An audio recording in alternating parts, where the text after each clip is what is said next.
तो आज एक बड़ा ही मजेदार और पेचीदा सवाल उठाते हैं। हाँ, ये सवाल ऐसा है जिस पर सदियों से बहस चल रही है। क्या हम भाषा के बिना सोच सकते हैं या फिर हमारी भाषा ही हमारी सोच का दायरा तय करती है? बिल्कुल, ये वही क्लासिक मुर्गी पहले या अंडा वाली पहेली है, लेकिन हमारे दिमाग के लिए। हमारे पास भाषा और चिंतन का सहजीवन नाम के स्रोत से कुछ बेहतरीन हिस्से हैं और हमारा मकसद है कि इस उलझे हुए रिश्ते की हर परत को खोल कर देखें। हाँ, चलिए इस गुत्थी को सुलझाने की कोशिश करते हैं। ठीक है, तो सबसे पहले उस विचार को पकड़ते हैं जो शायद सबसे आम है कि भाषा हमारी सोच को आकार देती है। बिल्कुल। स्रोत में एक बहुत अच्छा उदाहरण दिया है शब्दावली के असर का। जैसे एक डॉक्टर किसी बीमारी के बारे में सोचता है। हाँ, वो एक आम आदमी की सोच से बहुत अलग होता है। और ये सिर्फ ज्यादा जानकारी की बात नहीं है, ये भाषा के औजारों की बात है। मतलब एक आम इंसान कहेगा मेरे सीने में दर्द हो रहा है, ठीक है, पर डॉक्टर के दिमाग में शब्द कौन देंगे? Angina, myocardial infarction, pericarditis. अच्छा, हर शब्द एक अलग संभावना, एक अलग जांच और एक अलग इलाज का रास्ता खोलता है।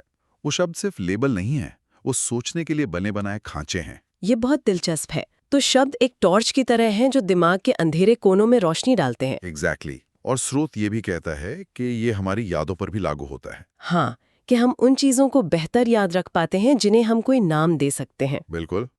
सोचिए, बचपन का कोई ऐसा अनुभव जिसे आप शब्दों में बयां नहीं कर पाए, वो याद अक्सर एक धुंधले एहसास की तरह रह जाती है। सही बात है। लेकिन जिस पल आप उसे एक नाम दे देते हैं, हाँ, वो असल में अकेलेपन का डर था, वो याद एकदम ठोस हो जाती है। भाषा हमारी यादों को एंकर करने में मदद करती है। लेकिन यहाँ एक पेच है, ये रिश्ता एक तरफा तो नहीं हो सकता। नहीं हो सकता। विचार भी तो भाषा पर असर डालते होंगे। मेरा मतलब है, नए शब्द कहाँ से आते हैं? यही तो इस रिश्ते की खूबसूरती है। ये एक दो तरफा सड़क है। जब भी कोई नया आइडिया या कोई नया आविष्कार आता है, तो पहले विचार जन्म लेता है, भाषा बाद में उसे पकड़ने के लिए भागती है। इसका सबसे ताज़ा उदाहरण तो सेल्फी शब्द है, जिसका जिक्र स्रोत में भी है। हाँ, बिल्कुल।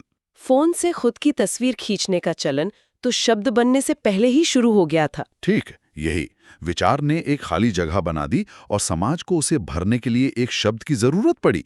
फिर सेल्फी शब्द आया और रातों रात दुनिया में फैल गया। क्योंकि उसने उस खाली जगह को बिल्कुल सटीक तरीके से भर दिया। हाँ, तो हमारे नए विचार लगातार भाषा को बड़ा और बेहतर बनाते रहते हैं।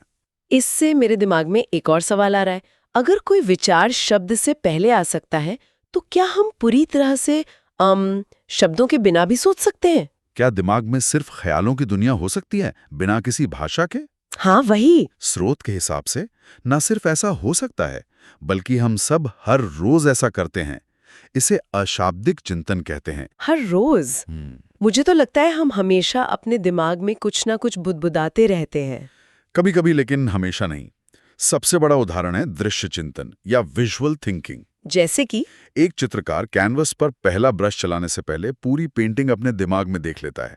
एक आर्किटेक्ट बिल्डिंग का डिजाइन सिर्फ लाइनों में नहीं, बल्कि स्पेस, रोशनी और एहसास में सोचता है। अच्छा, या जब हम अपने कमरे का फर्नीचर दिमाग में इधर से उधर खिसका कर देखते हैं। बिल्कुल, तब आप वाक्यों में नहीं, तस्वीरों में सोच रहे होते हैं। और वो छोटे बच्चे वाला उदाहरण भी कमाल का है, जो अभी बोलना भी नहीं सीखा। हाँ, गामक चिंतन या मोटर थिंकिंग, वो खिलौने तक पहुंचने की पूरी रणनीति बना सकता है, बिना एक भी शब्द जाने। हाँ, वो बच्चा दिमाग में दूरी, गति और अपने शरीर की पहुंच का पूरा हिसाब किताब लगा रहा है। ये एक जटिल समस्या को सुलझाने जैसा है और इसमें एक भी शब्द शामिल नहीं है। या फिर मूक सिनेमा, चार्ली चैपलिन। हाँ, सबसे बेहतरीन उदाहरण। बिना एक शब्द बोले आपको हंसा सकते हैं, रुला सकते हैं और एक पूरी कहानी कह सकते हैं। तो ये तो साफ है कि विचार और भावनाएं भाषा की मोहताज नहीं है। हमेशा नहीं। पर जब ये दोनों मिलते हैं, खासकर बच्चों में, तो वहां असली बहस शुरू होती है। मुझे पता है कि प्याजे और वाइगोत्स्की के बीच इस बात को लेकर बहुत बड़ा मतभेद था। हाँ, ये मनोविज्ञान की दुनिया का एक क्लासिक मुकाबला है। जीन पियाजे से शुरू करते हैं। ठीक है। उनका सिद्धांत सीधा था, विचार पहले, भाषा बाद में। उनका मानना था कि बच्चा पहले दुनिया को समझता है, अपने दिमाग में कॉन्सेप्ट बनाता है और फिर उन पर भाषा का लेबल चिपकाता है।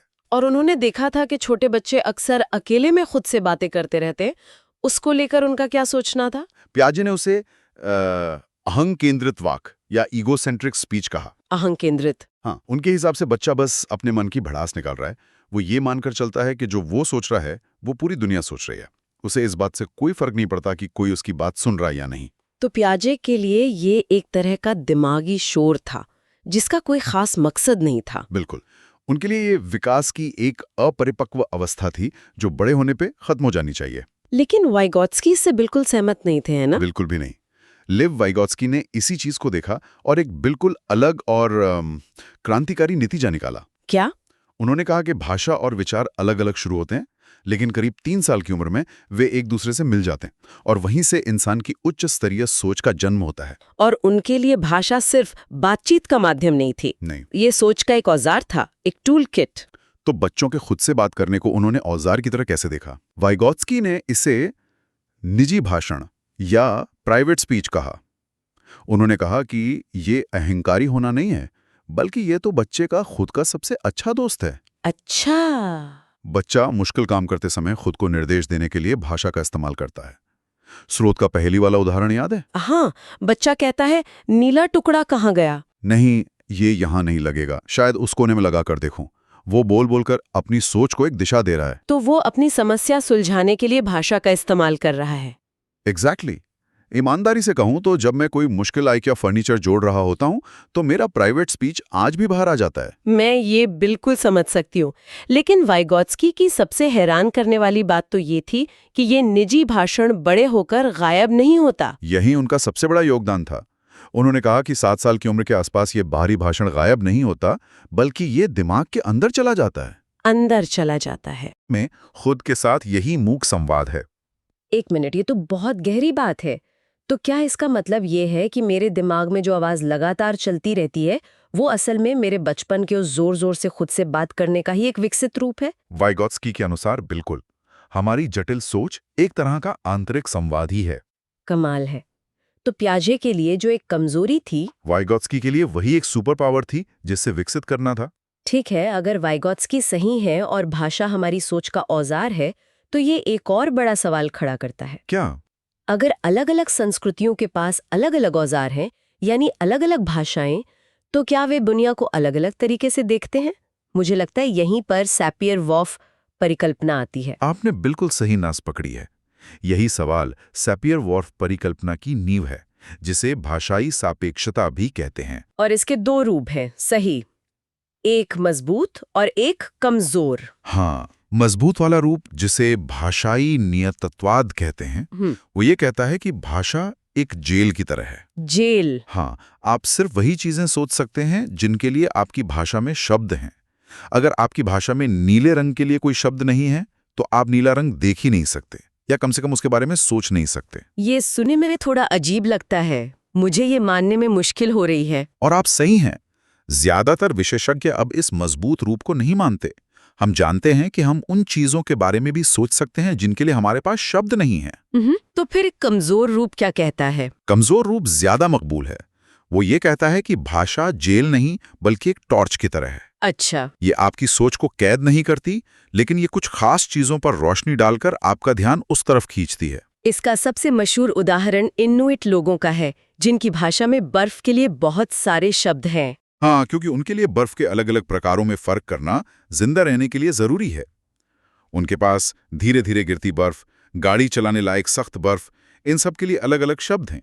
तो जब वे बाहर देखते हैं तो उनकी भाषा उनके दिमाग को उन फर्कों को पहचानने के लिए तैयार कर देती है। बिल्कुल। एक मिनट रुकिए, मैं यहाँ थोड़ा सवाल उठाना चाहूंगी। क्या ये सिर्फ शब्दावली का मामला नहीं है?